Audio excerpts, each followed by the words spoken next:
MP Arvind ఇంటిపై దాడి చేసిన టీఆర్ఎస్ నేతలు. ఇంటి అద్దాలు, ఫర్నిచర్ ధ్వంసం, అరవింద్ దిష్టిబొమ్మ దహనం.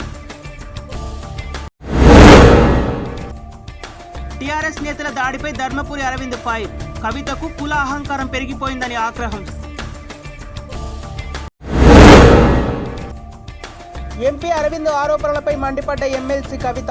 లిక్కర్ స్కామ్లో ఆధారాలుంటే ఎదుర్కొంటామని వెల్లడి.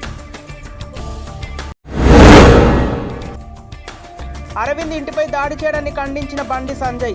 ప్రజాస్వామ్యబద్ధంగా ఎదుర్కోలేక భౌతిక దాడులకు దిగుతున్నారని విమర్శ. క్యాసినో కేసులో ఎల్రమణకు ఈడీ నోటీసులు. విచారణకు హాజరు. ఈడీ విచారణలో ఎల్రమణకు అస్వస్థత, ఆసుపత్రికి తరలింపు. భారత అంతరిక్ష పరిశోధన చరిత్రలో కొత్త అధ్యాయం. విక్రమ్ ఎస్ను ప్రయోగించిన ఇస్రో.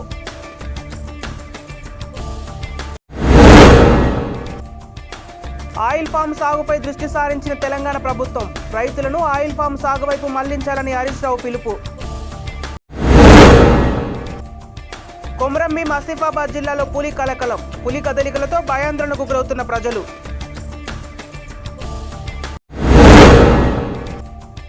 వరంగల్ ఎంజీఎం హాస్పిటల్లో దొంగల కలకలం. ఏసీలు, వెంటిలేటర్లు, బీపీ మానిటర్లు ఎత్తికెళ్లిన దుండుగలు. హైదరాబాద్ నాచారం పిఎస్ పరిధిలో ఘోర రోడ్డు ప్రమాదం. బైకును ఢీకొట్టిన లారీ. ఘటనలో ఒకరు మృతి.